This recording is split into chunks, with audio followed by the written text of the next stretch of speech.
Today, we're going to learn this looks a little hard, but it's easy to get started. A little exaggerated night makeup cut. First, put the point with 3 lines in the top of the face. Use a glue pen or a pencil to put the approximate shape. Line drawing, and then top the position of 6 corners. People don't understand this place. Look at the pictures. In the words of fans, it's just a bit like a few falling bowls. Dark brown eyeshadow to deepen. Repeat the above steps. Stain the inside of the contour up along the horizontal line. The approximate shape is drawn.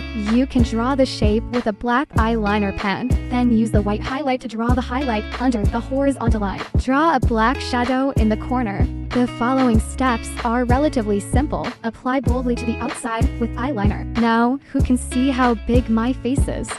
After I finish painting, you can set a makeup with black eyeshadow. Don't say it. Don't say it. It's really a bit inside. I'm going to change some hairstyles for you now.